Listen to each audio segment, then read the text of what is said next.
Thinking in the certain way. You must form a clear and definite mental picture of what you want. You cannot transmit an idea unless you have it yourself. You must have it before you can give it. And many people fail to impress Source because they themselves have only a vague and misty concept of the things they want to do, to have, or to become. It is not enough that you should have a general desire for wealth to do good with. Everybody has that desire.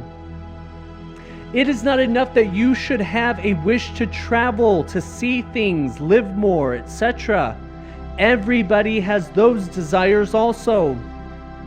If you were going to send a wireless message to a friend, you would not send the letters of the alphabet in their order and let them construct the message for themselves, nor would you take words at random from the dictionary. You would send a coherent sentence, one which meant something. When you try to impress your wants upon Source, remember that it must be done by a coherent statement. You must know what you want and be definite. You can never get rich or start the creative power into action by sending out unformed longings and vague desires. Go over your desires just as the man I have described went over his house. See just what you want and get a clear mental picture of it as you wish it to look when you get it. That clear mental picture you must have continually in mind, just as the sailor has in mind the port toward which he is sailing the ship.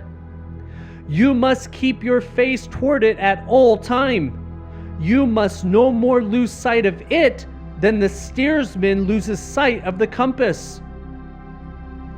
It is not necessary to take exercises in concentration, nor to set apart special times for prayer and affirmation, nor to go into the silence, nor to do occult stunts of any kind.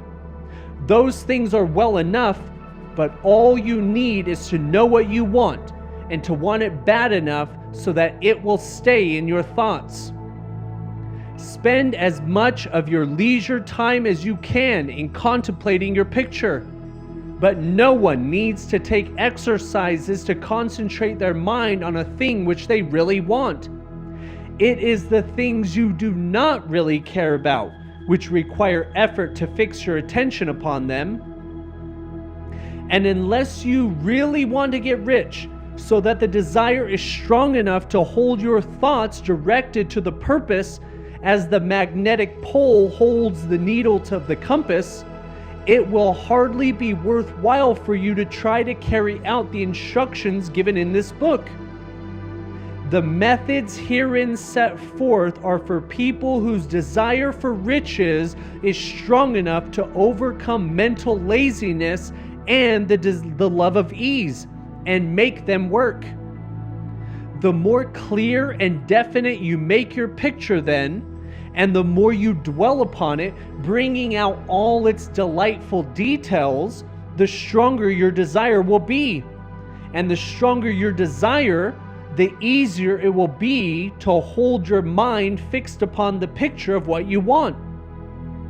Something more is necessary, however, than merely to see the picture clearly. If that is all you do, you are only a dreamer and will have little or no power for accomplishment. Behind your clear vision must be an invincible and unwavering faith that the thing is already yours, that it is at hand, and all you have to do is take possession of it. Live in the new house mentally until it takes form around you physically. In the mental realm, enter at once into full enjoyment of the things you want. See the things you want as if they were actually around you all the time. See yourself as owning and using them. Make use of them in your imagination, just as you will use them when they are in your tangible possession. Dwell upon your mental picture until it is clear and distinct, and then take the mental attitude of ownership toward everything in that picture. Take possession of it in mind, in the full faith that it is actually yours. Hold to this mental ownership. Do not waver for an instant in the faith that it is not real. And remember what was said in a preceding chapter about gratitude. Be as thankful for it all the time as you expect to be when it has taken form. The person who can sincerely thank God for the things which as yet they own only in imagination has real faith. They will get rich. They will cause the creation of whatsoever they want. You do not need to pray repeatedly for things you want. It is not necessary to tell God about it every day. Use not vain repetitions as the heathen do, said Jesus to his pupils, for your Father knoweth that ye had need of these things before ye ask him. Your part is to intelligently formulate your desire for the things which make for a larger life, and to get these desires arranged into a coherent whole, and then to impress this whole desire upon Source, which has the power and the will to bring you what you want. You do not make this impression by repeating strings of words. You make it by holding the vision with unstoppable purpose to attain it, and with steadfast faith that you do attain it. The answer to prayer is not according to your faith while you are talking, but according to your faith while you are working. You cannot impress the mind of God by having a special Sabbath day set apart to tell it what you want and then forgetting about it during the rest of the week. You cannot impress God by having special hours to go into your closet and pray if you then dismiss the matter from your mind until the hour of prayer comes again. Oral prayer is well enough and has its effect, especially upon yourself, in clarifying your vision and strengthening your faith. But it is not your oral petitions which get you what you want. In order to get rich, you do not need a sweet hour of prayer. You need to pray without ceasing. And by prayer, I mean holding steadily to your vision, with the purpose to cause its creation into solid form, and the faith that you are doing so. Believe that ye receive them.